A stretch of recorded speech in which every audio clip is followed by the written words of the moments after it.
Question number 7 तक हम लोग बताए हैं। क्वेश्चन नंबर 7 में ये जान लेना है कि हमेशा 2 और 5 का फॉर्म में होगा तो शांत होगा, नहीं तो अशांत होगा। इसमें भी कई एग्जाम्पल हम ले सकते हैं। चलिए क्वेश्चन नंबर 8 की ओर कह रहा है 5/7 और 9/11 के बीच 3 अप्रीमेय संख्या लिखना है अलग अलग। तो सबसे पहले क्या दिया है 5/7 और 9/11। तो हम क्या करेंगे कि इसका डेसिमल निकाल लेंगे, डिवाइड किए तो मेरा यहाँ तक आने के बाद क्या कर रहा है, रिपीट कर रहा है। क्योंकि 71428 5 के बाद यहाँ पर 5 आ गया, अगर हम 0 लेते हैं तो फिर 7 आ जाएगा। इसका मतलब ये संख्या रिपीट करेगी, तो यहाँ जहाँ पर रिपीट कर रहा है वहाँ छोड़ दिए, तो 1/7 का वैल्यू ये निकल गया मेरा। उसके बाद क्या करेंगे 9/11 का में 11 से डिवाइड कर दिए तो 81 आ गया। 0.81 ये भी क्या करेगा कि यहाँ से फिर रिपीट करने लगा, इसलिए इसको छोड़ दिए। तो ये दो वैल्यू निकल गया। अब इन दोनों के बीच में देखना कि कौन कौन संख्या आ सकती है। अगर मान लेते कि 0.81 का है, इसका मतलब अर्थ हुआ कि अगर 0.8 तक 1 तक लिखना है तो इसको हम लिख सकते हैं 0.8, उसके बाद 0.1, 0.802। ये जो है 10 तक जाने के बाद 81 बनेगा।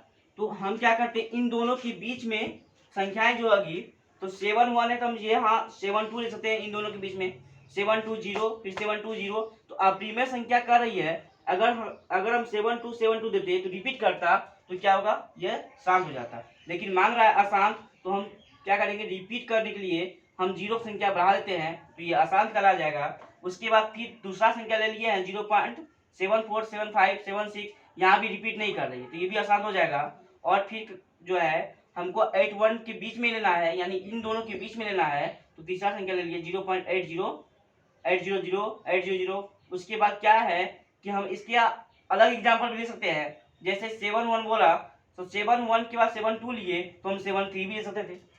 उसके बाद 7 4 के बाद हम 7 5 भी ले सकते थे। लेकिन 3 बोल रहा है तो हम ये 3 बोलिए या 3 कुछ भी संख्या हम ले सकते हैं, इन दोनों के बीच में आना चाहिए। मगर लास्ट क्वेश्चन की ओर चलते हैं, क्वेश्चन नंबर 9 की ओर। तो क्वेश्चन नंबर 9 कर रहा है कि निम्न संख्याओं को परिमेय और अपरिमेय संख्या में बांटना है। तो कह रहा है क्वेश्चन क्या ये संख्या परिमेय है या ये, यानी परिमेय और अपरिमेय संख्या को दर्शाना है।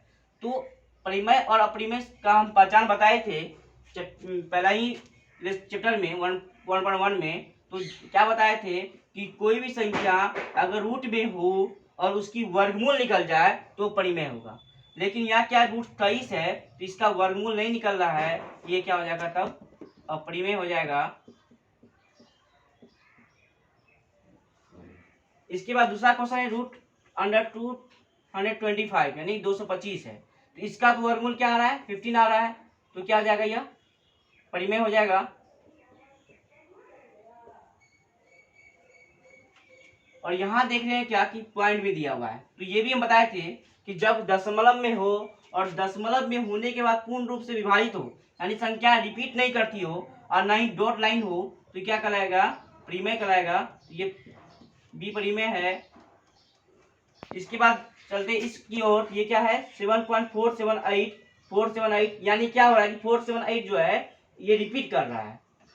इसको हम लिख सकते हैं 7.478 पे रेकरिंग। अगर ये रिपीट करता हो तो भी क्या होगा परिमेय होगा। और इस क्वेश्चन में क्या है कि यहाँ क्या देख रहे हैं कि 1 तो रिपीट कर रहा है लेकिन 0 की संख्या बढ़ रही है, यानी संख्या रिपीट नहीं कर रही है, संख्या बढ़ती जा रही है। डॉट लाइन ये भी दिखा रहा है कि संख्या में आगे भी होगा तो 1, जैसे यहाँ पे 4 0 हो गया है, यहाँ 5 0 करके 1 होगा। अर्थात ये संख्याएं रिपीट नहीं कर रही है, बढ़ ही रही है, इसलिए क्या कराएगा यह अप्रिमेय।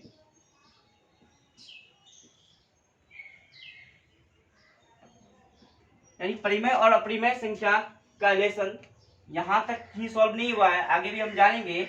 लेकिन आज हम लोग 1.3 चैप्टर पूर्ण रूप से जान चुके होंगे और बता दिए हैं। चलिए हम लोग होमवर्क की ओर आ रहे हैं। तो होमवर्क क्या है कि क्वेश्चन नंबर 5 से लेकर 9 अभी हम बताए हैं, इसको स्वयं अपने से ही सॉल्व करके आप हमें सेंड करें और इसमें जो भी प्रॉब्लम हो या कुछ भी हो कमेंट करेंगे।